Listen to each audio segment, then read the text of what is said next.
Hello, my name is Jason Rodriguez and I'm with EliteMentoring.com. That's EliteMentoring.com. How you doing today? I'm doing a little video and today's topic is going to be the profit centers on wholesale, retail, lease options, owner financing, options, all of those things. We're going to just talk a little bit about that. I'm going to tell you I'm an expert in wholesaling. I love to wholesale. Why? Because it's in and out money. Retailing, what is retailing? Retailing is buying a house that needs repairs, typically repairing the property to a mint condition. And in today's market, it has to be really, really good and preferably staged so that it can sell fast. This system is usually going to net you a lot more money than wholesaling, and it takes you a lot more time though. Wholesaling can be done between 2 weeks and 4 weeks, especially if you follow our system. And retailing, a lot of times, can be anywhere between, in today's market, 3 months and 9 months on average. And it gets a lot more costly. So those are the profit centers there. Let's talk about owner financing and lease option. Owner financing, lease option, profit centers. First, we typically can get a non-refundable deposit on owner financing or lease options. In my world, it's always non-refundable. The only time I would ever have to give them back their money is if there was an issue with title and I could not convey title. Outside of that, they are never going to get the money back. And I make sure that it is in writing and they clearly understand exactly what's going on. Because we definitely need a meeting of the minds with those people that we're getting a deposit from. All right? And also, another thing, make sure that they could qualify for the property. Make sure that they're, another qualification is I make sure that they make 3 times whatever that payment is. Because I don't want them to get hurt neither. You know, that's really important. Integrity, making sure that we can help people with that. All right? So 3 times. Let me give you an example.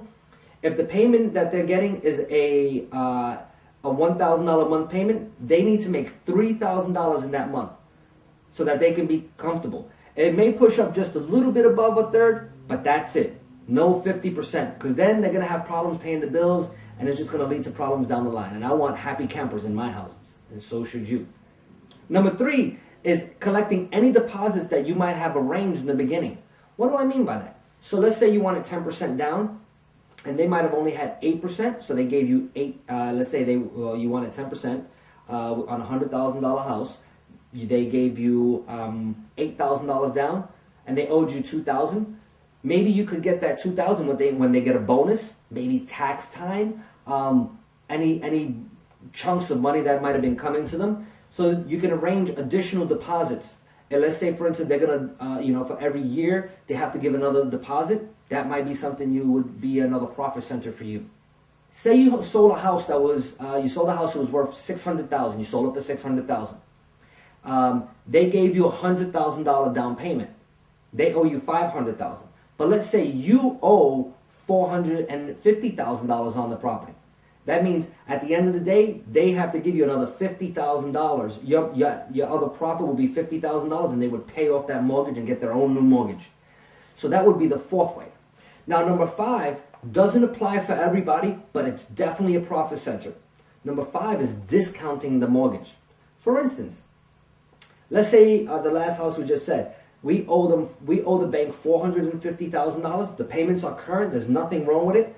It might not hurt to call up that lender and say, hey, I'm running into some money and I was thinking about paying you off. If I can pay you off all cash right now, what kind of a discount can I get? And ask to speak to a supervisor. Ask for somebody else. Think about it. What if they only gave you a $10,000 discount?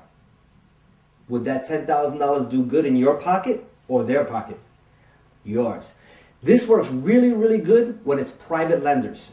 That works very well.